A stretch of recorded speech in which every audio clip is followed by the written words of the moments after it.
Chapter 19. It Has Come. Of course, Dr. Craven had been sent for the morning after Colin had had his tantrum. He was always sent for at once when such a thing occurred, and he always found when he arrived a white, shaken boy lying on his bed, sulky and still hysterical, that he was ready to break into fresh sobbing at the least word. In fact, Dr. Craven dreaded and detested the difficulties of these visits. On this occasion, he was away from Misselthwaite Manor until afternoon. "How is he?" asked Mrs. Medlock rather irritably when he arrived. "He will break a blood vessel in one of those fits some day. The boy is half insane with hysteria and self-indulgence." "Well, sir," answered Mrs. Medlock, "you'll scarcely believe your eyes when you see him. The plain, sour-faced child that's almost as bad as himself has just bewitched him.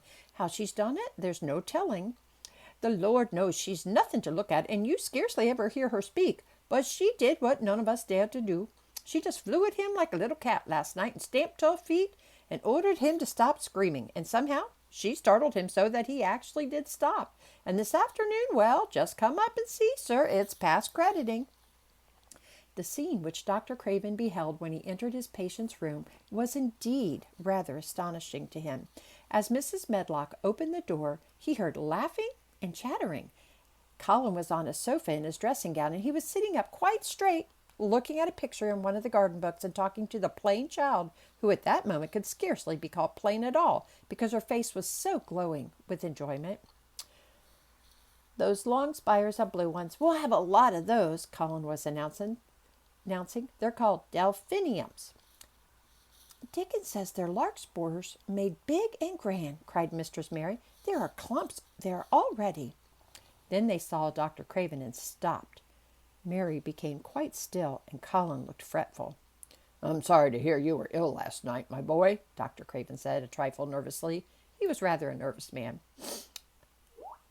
"I'm better now, much better," Colin answered, rather like a Rajah. "I'm going out in my chair. In a day or two of it is fine. I want some fresh air." Dr. Craven sat down by him and felt his pulse and looked at him curiously. "It must be a very fine day," he said, "and you must be very, very careful not to tire yourself." "Fresh air won't tire me," said the young Rajah. As there had been occasions when this same young gentleman had shrieked aloud with rage and had insisted that fresh air would give him cold and kill him, it is not to be wondered at that his doctor felt somewhat startled. "I thought you did not like fresh air," he said. "I don't when I'm by myself," replied the Rajah, "but my cousin is going out with me." "And the nurse, of course," suggested Dr. Craven. "No, I will not have the nurse," so magnificently that Mary could not help remembering how the young native prince had looked with his diamonds and emeralds and pearls stuck all over him, and the great rubies on the small dark hand he had waved to command his servants to approach with salams and receive his orders. "My cousin knows how to take care of me. I am always better when she is with me. She made me better last night. A very strong boy I know will push my carriage." Dr. Craven felt rather alarmed. If this tiresome, hysterical boy should chance to get well, he himself would lose all chance of inheriting Misselthwaite. But he was not an unscrupulous man, though he was a weak one, and he did not intend to let him run into actual danger. "He must be a strong boy and a steady boy," he said, "and I must know something about it. Who is he? What is his name?" "It's Dickon," Mary spoke up suddenly. She felt somehow that everybody who knew the moor must know Dickon, and she was right, too. She saw that in a moment. Dr. Craven's serious face relaxed into a relieved smile. "Oh, Dickon. If it is Dickon, you will be safe enough. He's as strong as a moor pony, is Dickon." "And he's trusty," said Mary. "He's the trustiest lad in Yorkshire." She had been talking Yorkshire to Colin, and she forgot herself. "Did Dickon teach you that?" asked Dr. Craven, laughing outright. "I'm learning it as if it was French," said Mary rather coldly. "It's like a native dialect in India. Very clever people try to learn them. I like it, and so does Colin." "Well, well," he said, "if it amuses you, perhaps it won't do you any harm. Did you take your bromide last night, Colin? No, Colin answered. I wouldn't take it at first, and after Mary made me quiet, she talked me to sleep, in a low voice, about the spring creeping into a garden. That sounds soothing, said Dr. Craven, more perplexed than ever, and glancing sideways at Mistress Mary sitting on her stool and looking down silently at the carpet. You evidently better, but you must remember. I don't want to remember, interrupted the Rajah, appearing again. When I lie by myself and remember, I begin to have pains everywhere, and I think of things that make me begin to scream, because I hate them so. If there was a doctor anywhere who could make you forget you were ill instead of remembering it, I would have brought him here. And he waved a thin hand, which ought really to have been covered with royal signet rings made of rubies. It is because my cousin makes me forget that she makes me better. Dr. Craven had never made such a short stay after a tantrum. Usually he was obliged to remain a very long time and do a great many things. This afternoon he did not give any medicine or leave any new orders, and he was spared any disagreeable scenes. When he went downstairs he looked very thoughtful, and when he talked to Mrs. Medlock in the library, she felt that he was as a much puzzled man. Well, sir, she ventured, could you have believed it? It is certainly a new state of affairs, said the doctor, and there's no denying it. It is better than the old one. I believe Susan Sowerby's right. I do that, said Mrs. Medlock. I stopped in her cottage on my way to Thwaite yesterday and had a bit of talk with her, and she says to me, well, Sarah Ann, she mayn't be a good child and she mayn't be a pretty one, but she's a child and children needs children. We went to school together, Susan Sowerby and me. She's the best sick nurse I know, said Dr. Craven. When I find her in a cottage, I know the chances are that I shall save my patient. Mrs. Medlock smiled. She was fond of Susan Sowerby. She got away with her, has Susan? She went on quite volubly. I've been thinking all morning of one thing she said yesterday. She says, once when I was giving the children a bit of a preach after they'd been fighting, I says to them all, when I was at school, my geography told us the world was shaped like an orange, and I found out before I was 10 that the whole orange doesn't belong to nobody. No one owns more than his bit of a quarter, and it seems like there's not enough quarters to go around. But don't you, none of you, think as you own the whole orange, or you'll find out you're mistaken, and you won't find out without hard knocks. What children learns from children, she says, is that there's no sense in grabbing at the whole orange, peel and all, and if you do, you'll likely not even get the pips, and them's too bitter to eat. She's a shrewd woman, said Dr. Craven, putting on his coat. Well, she's got a way of saying things, ended Mrs. Medlock, much pleased. Sometimes I've said to her, Susan, if you was a different woman and didn't talk such broad Yorkshire, I've seen the times when I should have said you was clever. That night Colin slept without once awakening, and when he opened his eyes in the morning he lay still and smiled, without knowing it. Smiled because he felt so curiously comfortable. It was actually nice to be awake, and he turned over and stretched his limbs luxuriously. He felt as if tight strings which had held him had loosened themselves and let him go. He did not know that Dr. Craven would have said that his nerves had relaxed and rested themselves. Instead of lying and staring at the wall and wishing he had not awakened, his mind was full of the plans he and Mary had made yesterday, of pictures of the garden, and of Dickon and his wild creatures. It was so nice to have things to think about, and he had not been awake more than 10 minutes when he heard feet running along the corridor, and Mary was at the door. The next minute she was in the room and had run across to his bed, bringing with her a waft of fresh air full of the scent of the morning. You've been out! There's that nice smell of leaves, he cried. She had been running, and her hair was loose and blown, and she was bright with the air and pink-cheeked, though he could not see. It's so beautiful, she said, a little breathless with her speed. You never saw anything so beautiful. It has come. I thought it had come that other morning, but it was only coming. It's here now. It has come, the spring. Dickon says so. Has it? Cried Colin, and though he really knew nothing about it, he felt his heart beat. He actually sat up in bed. Open the window, he added, laughing half with joyful excitement and half at his own fancy. Perhaps we may hear golden trumpets. And though he laughed, Mary was at the window in a moment, and in a moment more it was opened wide, and freshness and softness and scents and bird songs were pouring through. That's fresh air, she said. Lie on your back and draw in long breaths of it. That's what Dickon does when he's lying on the moor. He says that he feels it in his veins and it makes him strong, and he feels as if he could live forever and ever. Breathe it and breathe it. She was only repeating what Dickon had told her, but she caught Colin's fancy. Forever and ever doesn't make him feel like that, he said, and he did as she told, drawing in long, deep breaths over and over again until he felt that something quite new and delightful was happening to him. Mary was at his bedside again. Things are crowding up out of the earth, she ran on in a hurry, and there are flowers uncurling and buds on everything, and the green veil has covered nearly all the gray, and the birds are in such a hurry about their nests for fear that they may be too late that some of them are even fighting for places in the secret garden.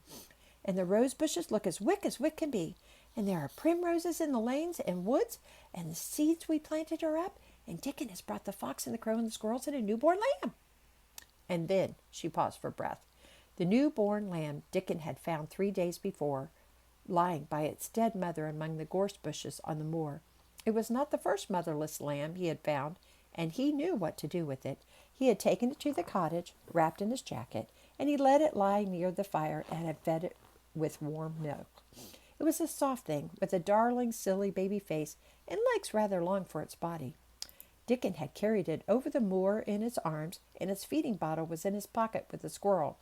And when Mary had sat under a tree with its limp warmness huddled on her lap, she had felt as if she were too full of strange joy to speak. A lamb. A lamb. A living lamb who lay on your lap like a baby. She was describing it with great joy, and Colin was listening and drawing in long breaths of air when the nurse entered. She started a little at the sight of the open window. She had sat stifling in the room many a warm day because her patient was sure that open windows gave people cold. Are you not sure you are not chilly, Master Colin? She inquired. No, was the answer. I am breathing long breaths of fresh air. It makes you strong, and I am going to get up to the sofa for breakfast. My cousin will have breakfast with me.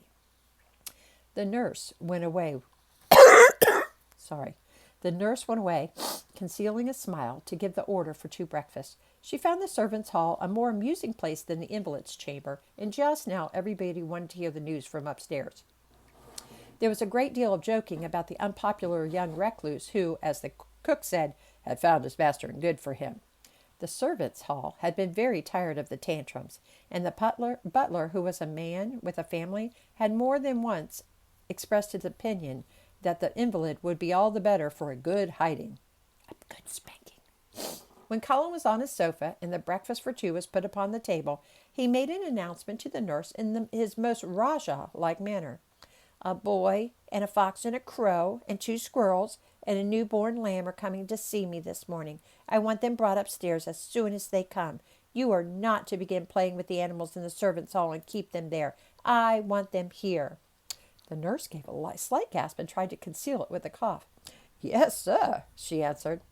I'll tell you what you can do, added Colin, waving his hand. You can tell Martha to bring them here. The boy is Martha's brother. His name is Dickon, and he is an animal charmer. I hope the animals won't bite, Master Colin, said the nurse. I told you he was a charmer, said Colin austerely. Charmers' animals never bite.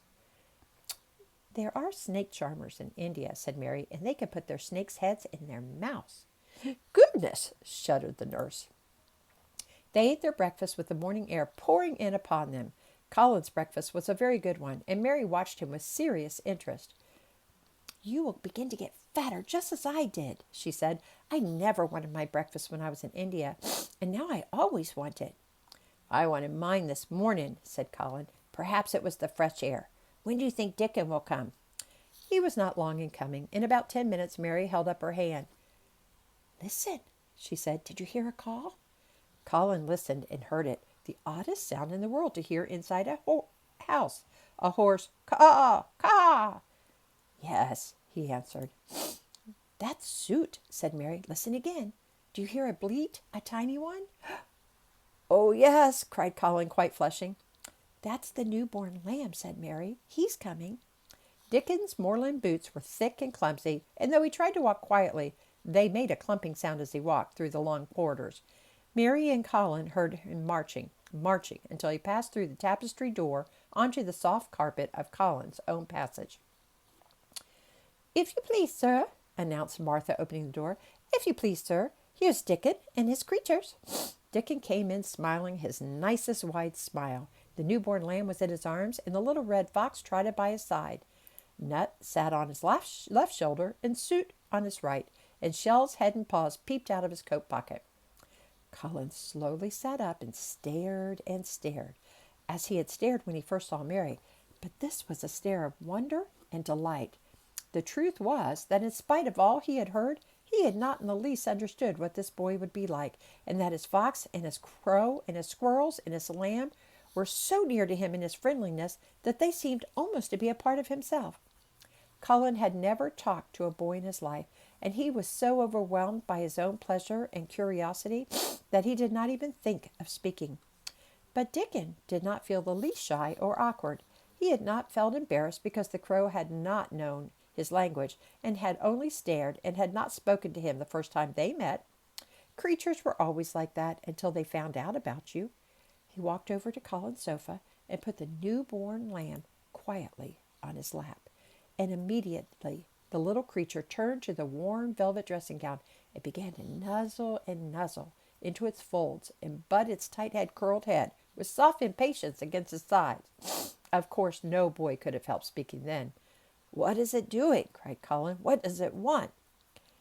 "It wants its mother," said Dickon, smiling more and more. "I brought it to thee a bit hungry, 'cause I knowed they'd like to see it feed." He knelt down by the sofa and took a feeding bottle from his pocket. "Come on, little one," he said, turning the small woolly white head with a gentle brown hand. "This is what they's after. They'll get more out of this than they will out of silk velvet coats. There now," he said, and he pushed the rubber tip of the bottle into the nuzzling mouth, and the lamb began to suck it with ravenous ecstasy. After that, there was no wondering what to say. By the time the lamb fell asleep, questions poured forth, and Dickon answered them all. He told them how he had found the lamb just as the sun was rising 3 mornings ago. He had been standing on the moor listening to a skylark and watching him swing higher and higher into the sky until he was only a speck in the heights of blue. "I'd almost lost him but for his song, and I was wondering how a chap could hear it when it seemed as if he'd get out of the world in a minute. And just then I heard something else far off among the gorse bushes. It was a weak bleating, and I knowed it was a new lamb as was hungry, and I knowed it wouldn't be hungry if it hadn't lost its mother somehow, so I set off searching. I did have a look for it. I went in and out among the gorse bushes and round, and I always seemed to take the wrong turning. But at last I seed a bit of white by a rock on the top of the moor, and I climbed up and found the little one half dead with cold and clemming." While he talked, Soot flew solemnly in and out of the open window and cawed remarks about the scenery, while Nut and Shell made excursions into the big trees outside and ran up and down the trunks and explored branches. Captain curled up near Dickon, who sat on the hearth rug from preference. They looked at the pictures in the gardening books, and Dickon knew all the flowers by their country names and knew exactly which ones were already growing in the secret garden. "I could not say that their name," he said, pointing to the one under which was written Aquilegia, "but us calls that a columbine, and that there one it's a snapdragon, and they both grow wild in hedges. But this is garden ones, and they're bigger and grander. There's some big clumps of columbine in the garden. They look like a bed of blue and white butterflies fluttering when they're out." "I'm going to see them," cried Colin. "I am going to see them." "Aye, that they maun," said Mary quite seriously, "and they may not lose no time about it." Do you remember what that means? Yes, that you'll do, and you will not lose any time getting out there. All right, that's chapter 19.